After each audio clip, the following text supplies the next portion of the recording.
આ પ્રત્યાર્પણ છે. પેલા સમર્પણની તપસ્યામાંથી આ પ્રત્યાર્પણ થયું છે. એમને એમ નથી થયું. કન્યા વરને વરમાળા પહેરાવે, પછી વર એને સ્વામી વીંટી આપે, પહેલાના પહેલો પહેરાવે.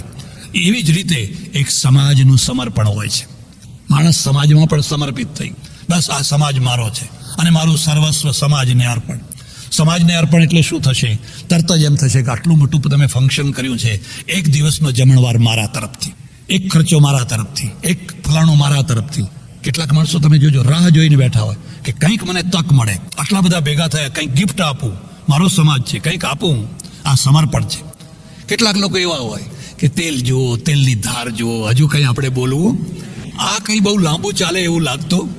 એ હંમેશા વહેમીલા હોય, હંમેશા શંકાશીલ હોય, હંમેશા એમને તૂટી પડવાનું જ બધું દેખાતું હોય, એમને સારું તો દેખાતું જ ના હોય, અને ચૂપચાપ બેસી રહ્યા હોય. લાખો ડોલર છે ઘરમાં, પણ કશું બોલતા નથી. એટલે લોકો એમના સામે જોયા કરે કે કેમ આ ભાઈ કંઈ આપતા નથી, કેમ આ ભાઈ કંઈ કરતા નથી.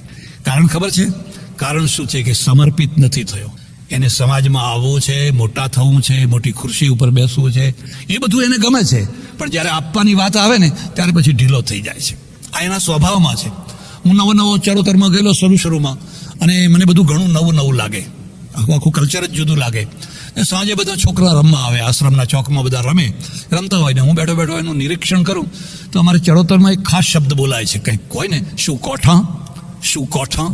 એટલે એક છોકરો બીજા છોકરાને હલકો પાડવા માટે શું કોઠા, શું. અરે મેં કહ્યું આ કેમ આવું બોલતા હશે? શું કેરી, શું ચીકુ, એવું તો બોલતા નથી. આ કોઠા જ કેમ કરે છે? હવે મારા આશ્રમને આગળ રોડ છે ને રોડના ઉપર એક કોઠાનું ઝાડ છે, કોઠી છે, ઝાડ છે. પછી મને ખ્યાલ આવ્યો કે કોલેજના છોકરા બધા આવે ને કોઠું તોડવા માટે પથરો મારે. કોઠું લટકતું હોય, એને વાગે ખરો પથરો, એ આમાં હાલે ખરું, પણ તૂટે નહીં, નીચે ના પડે. અને મને લાઈટ થઈ, ઓહો, સમાજમાં પણ એવા કેટલાય માણસો હોય છે કે તમે જઈને કહો કાકા આ બધું થાય છે, કંઈક કરો ને, ખર્ચો. શું કોઠા. પેલા કેરીને તમે પથ્થરો મારો તરત જ નીચે આવે, તરત જ નહીં. અરે કેટલાક લોકો તો ઉપરથી ઓફર કરે કે તમે આટલું મોટું કામ કરો છો, સમાજનું આટલું સારું કામ થઈ રહ્યું છે, તો મને પણ કંઈક ચાન્સ આપજો, મારે પણ કંઈક કરવું. સામેથી તમને ઓફર કરે. અને કેટલાકની પાસે ઘણું હોય પણ કશું વાપરી શકે, કારણ કે એ હજુ જોઈએ એવો સમર્પિત નથી થયો. અને હું તો તમને એટલે સુધી કહું કે જે માણસ સમર્પિત નથી થતો હોતો એનું જીવન કોઈ દિવસ સફળ નથી થતું. પછી દાંપત્ય જીવન હોય, ગુરુ શિષ્યનું જીવન હોય, સમાજનું જીવન હોય, નોકર ને શેઠનું જીવન હોય, કોઈ પણ ક્ષેત્રમાં હોય,